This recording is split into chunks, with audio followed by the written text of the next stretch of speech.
നമസ്കാരം. റിപ്പബ്ലിക് ദിന പരേഡിൽ ആയുധങ്ങൾ പ്രദർശിപ്പിച്ചപ്പോൾ നിങ്ങൾ ഈ ഒരു ആയുധം കണ്ടു കാണും. ആ ആയുധത്തിന്റെ പേര് ദ്രോണം. ദ്രോണം ഇന്ത്യയുടെ സ്വന്തം ആന്റി ഡ്രോൺ സിസ്റ്റമാണ്. ഒരു റൈഫിൾ മോഡലിൽ ഡിസൈൻ ചെയ്തു എന്ന് മാത്രം. ലേസർ ടെക്നോളജി ഉപയോഗിച്ചുകൊണ്ട് ഡ്രോണിന്റെ ഹാർഡ്വെയർ തകർക്കുന്നു. പ്രധാനമായും അതിർത്തികളിലാണ് ഇപ്പോൾ ഡ്രോൺ ഡിസ്പ്ലോയ് ചെയ്തിട്ടുള്ളത്.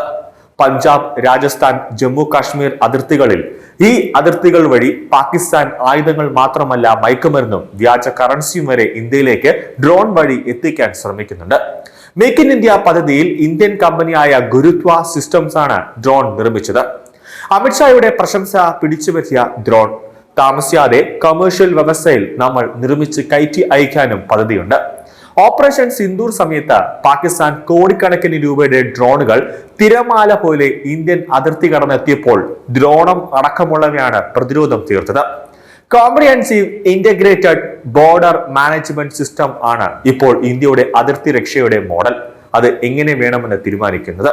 ദ്രോണവും CIBMS-ഉം അതിന്റെ അവിഭാജ്യ ഘടകമാണ്.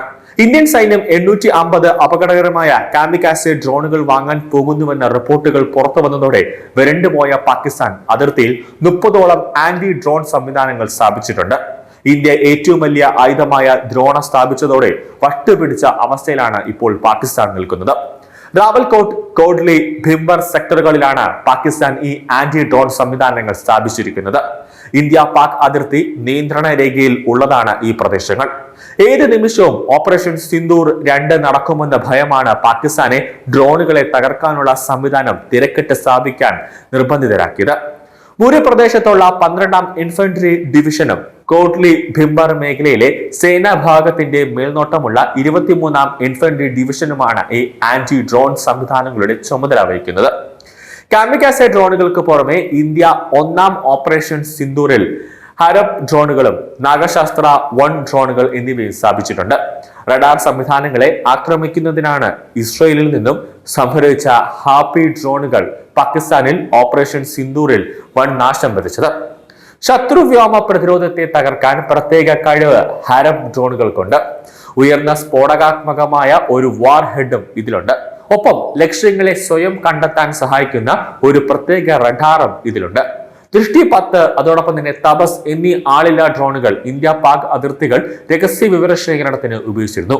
നാഗശാസ്ത്ര 1 എന്ന കാമിക്കാസെ ഭാഗത്തിൽപ്പെട്ട ഡ്രോണുകൾ പാകിസ്ഥാനിലും പാക് അധിനിവേശ കാശ്മീരിലും ഭീകരവാദ കേന്ദ്രങ്ങൾ നശിപ്പിക്കാൻ ഉപയോഗിച്ചിരുന്നു.